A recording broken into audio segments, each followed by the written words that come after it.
एक जमाने में एक लड़का था जिसका परिवार बहुत अमीर था।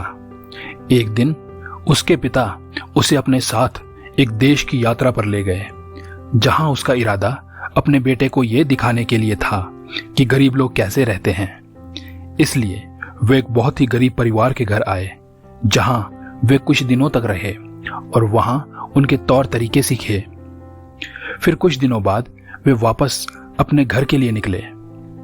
अपनी वापसी की यात्रा पर पिता ने अपने बेटे से पूछा, बेटा, तुमने देखा कि गरीब लोग कैसे रहते हैं?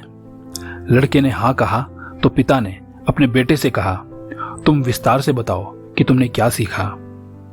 लड़के ने उत्तर दिया, हमारे पास केवल एक कुत्ता है और उनके पास 4 कुत्ते हैं।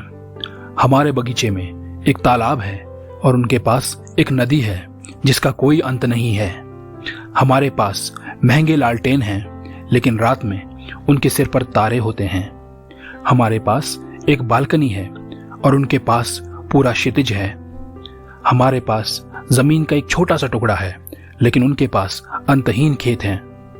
हम खाना खरीदते हैं, लेकिन वे उसे उगाते हैं। हमारी संपत्ति की रक्षा के लिए हमारे पास एक बहुत ऊंची बाड़ है, लेकिन उन्हें इसकी आवश्यकता नहीं है, क्योंकि उनके दोस्त उनकी रक्षा करते हैं। यह सब सुनकर पिता दंग रह गया और वह एक शब्द भी नहीं कह सका।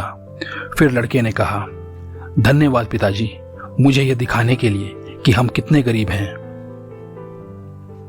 इस दुनिया में सच्ची दौलत और खुशी को भौतिक चीजों से नहीं मापा जाता है।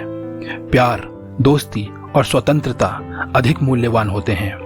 यदि आपके पास प्यार है, दोस्ती है और आप एक छोटी सी जगह में खुद को बंद करने के बजाय स्वतंत्र होते हैं, तो इस दुनिया के दरवाजे आपके लिए खुल जाएंगे और आप इस दुनिया के सबसे अमीर व्यक्ति बन जाएंगे, क्योंकि अब ये पूरी दुनिया ही आपकी हो जाएगी। धन्यवाद।